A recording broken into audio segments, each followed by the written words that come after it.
नमस्कार बंधुरा आज चले एसेছি আরেকটা রেসিপি নিয়ে। প্রত্যেকটা দিন মানে আলাদা আলাদা রেসিপি। আজকে নিয়ে এসেছি, তোমরা দেখে নিশ্চয়ই চিনতে পারছো, কুলেখাড়া শাক। এই শাকটাকে ভালো করে বেছে আমি 4-5 বার ভালো করে ধুয়ে নিয়েছি, কারণ একটু জলা জায়গায় হয়তো। আর আমাদের যেহেতু বাজার থেকে কিনে আনা শাক, এটাকে না কুচিয়ে নেব। আজকে একদম গ্রাম বাংলার হারিয়ে যাওয়া একটা ঐতিহ্যবাহী রেসিপি আমি রান্না করব কুলেখাড়া শাক দিয়ে।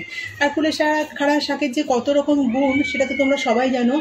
ভীষণ রক্ত, এটা খেলে কিন্তু ভীষণভাবে শরীরে রক্ত হয়। যাদের অ্যানিমিয়াতে যারা ভুগছে তাদের কিন্তু এটা খাওয়া ভীষণই ভালো।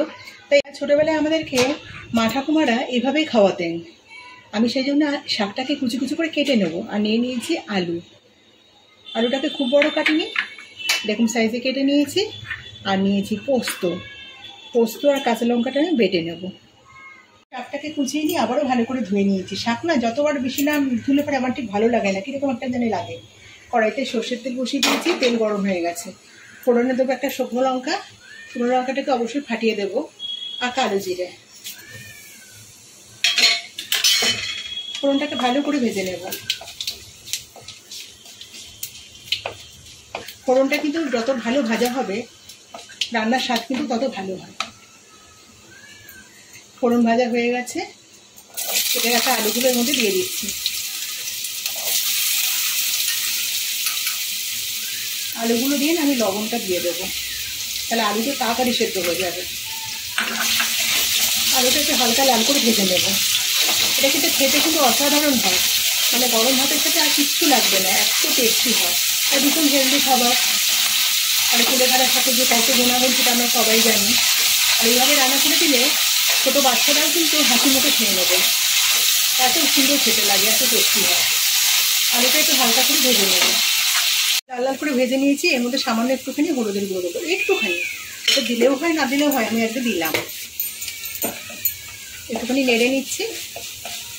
এবার এই শাকগুলোকে দিয়ে দেবো।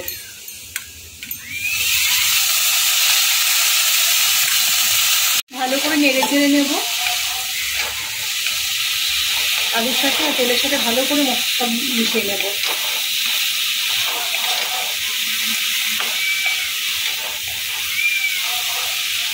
মিশে গেছে, এবার অল্প একটুখানি জল দিয়ে দেবো। আলু শাক সব সেদ্ধ হবে তো, জল দিয়ে আমি ঢেকে দেবো।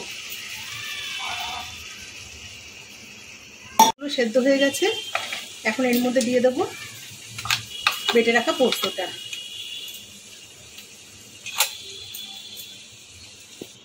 পোস্তটা দিয়েছি। পোস্ত কিন্তু একটু বেশি করেই দিতে হবে, নাহলে কিন্তু ভালো লাগবে না খেতে। আর আমরা তো পোস্ত একটু বেশিই খাই, যেহেতু আমি ঘটি বাড়ির মেয়ে। পোস্তটা দিয়ে ভালো করে নাড়বো চাড়বো, শুকনো করবো। শুকনো ভাজা করে নিয়েছি। এবার গ্যাসটাকে বন্ধ করে দেব।